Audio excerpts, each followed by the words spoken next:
Yeah, it's your boy Jay. Welcome back to the House of Animation. We got a great video for y'all today, and the topic is why we think Chad is a waste man. To judge this, we're going to take a look at his role in the overall story, as well as his fights, and lastly, his progression throughout the story in comparison to his gang. And that gang being Ichigo, Uryu, and Orihime.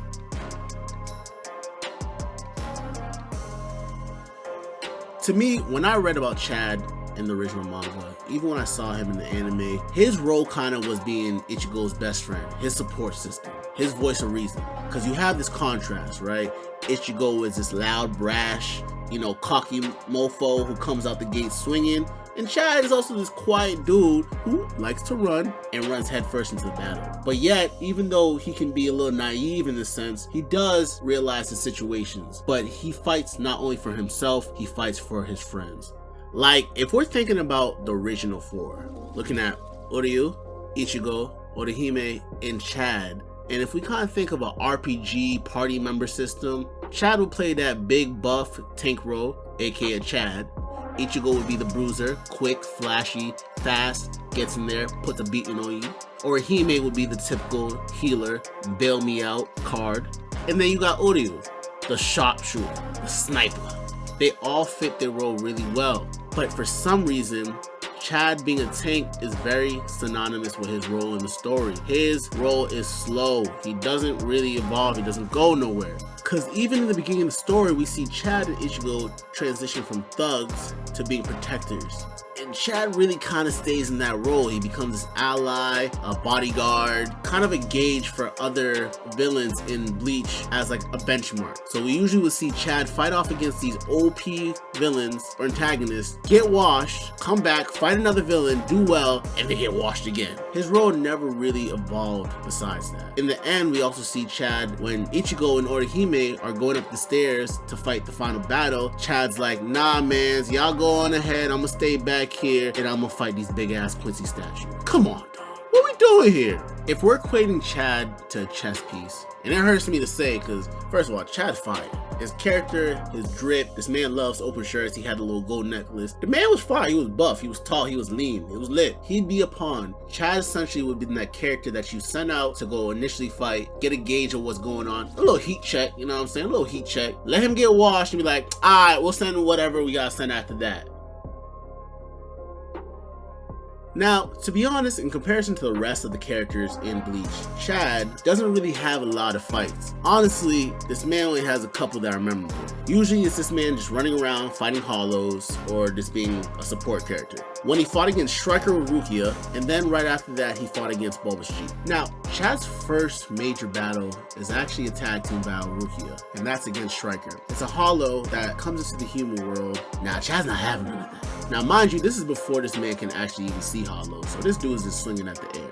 He actually lands a punch on this hollow, and him and Rukia are able to defeat it. So after Ichigo leads a whole bunch of Reiatsu, Chad pretty much kickstarts his powers. We see him face off against a hollow named Bulbous G. Now, this is Chad's real first opponent. So we see Chad get his powers, we see him get his little arm or whatever, and he essentially gets to wash this dude. So we're thinking, oh man, this man gonna be OP. He has a very unique ability. He doesn't have a typical sword as a weapon. It's fire. Boom. Now advancing on to the Soul Society arc, we see Rukia get captured. So Ichigo and company go over to the Soul Society to get her back. Now, we see Chad doing a lot of this. This man was a track star. She's a runner, she's a track star. I swear to God, in Bleach, all this man did was run into a fight, get washed, and run away. When they get to the Soul Society, this man Chad walks in like he owns the place. I'm talking about he's using his abilities to fight all these opponents. I'm talking about this man's bending Zanpakuto's toes left and right. He's punching Soul Reapers. I mean, this dude actually one punches a third seat in the 8th Division, which leads him into his next and more appropriate battle. That's against the 8th Division captain Shunzi. So let me tell you how play this man is. So this man is blocking Chad's way to further get into the Soul Society. This man is not only drinking sake, he's flirting with his lieutenant. So her rejecting his advances, she dumps a whole bunch of flower petals on him. It's a fire scene. Fire. So this man starts this rambling saying how the others on the move. Chad hears this and he's like, oh damn, bet. That means I gotta go rescue my friends. The 8th Division captain's like, first of all, why are you even out here? You just met this Like, why are you here? Chad's resolve is, I have to fight for my friends. Now, This prompts Chad to press the 8th Division captain, and he's like, yo, if you don't move, I'm gonna move you out the way. So the 8th Division captain's like, alright, cool, if that's what you really want. You don't really want no smoke, B. It's not what you want. This man proceeds to finish drinking. As Chad's throwing off this volley of energy blast, this man is just acting as if nothing's going on. And in the midst of this battle, this man is teaching Chad why he cannot be touched and why you can never hit me. Even though for a human, you're OP and you're very much strong. Very adamantly, he tells Chad, you will never be able to defeat me.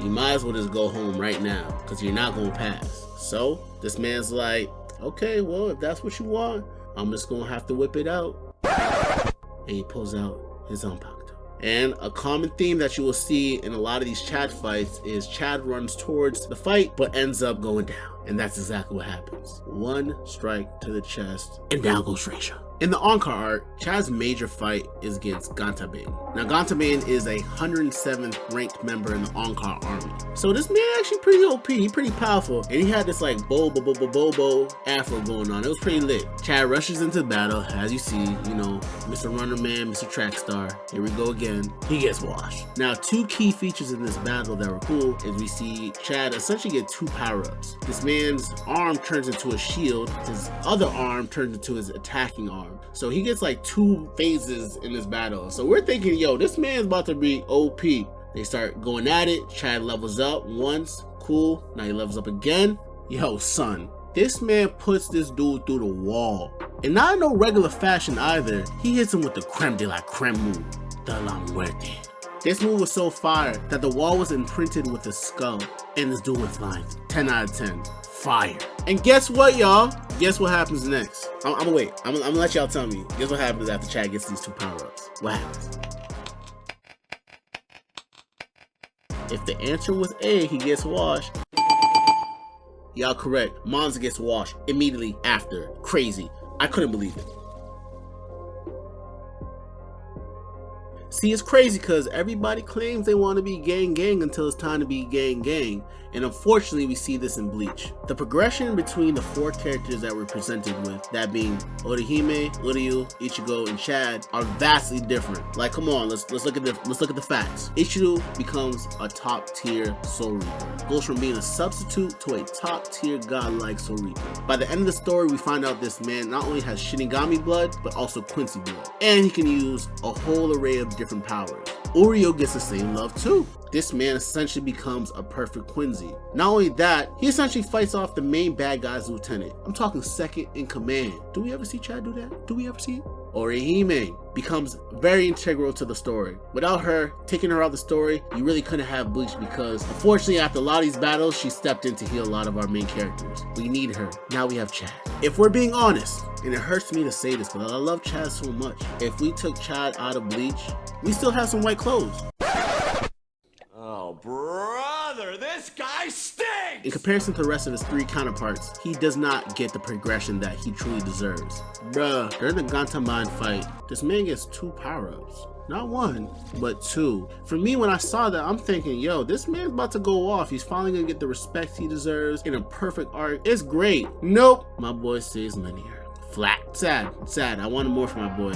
And for me, while I think that the ball was dropped on Chad's character, not only was he a perfect depiction, this was a perfect way to introduce a character that's non-Japanese in a traditional Japanese story. And I think the ball was dropped just because Chad never got the respect and growth he deserved. It was like we were introduced to this half Mexican, half Japanese character, and to be honest, bro, it was a waste, man. He exhibited flashes and then went back to being regular. Overall, I think the concept of Chad was great, but the execution was mid. And these are the reasons why we think Chad is a wasted character. Leave a like down below, comment, subscribe, and tell us why you agree with us or whether you don't agree with us. And we'll see you guys here next time.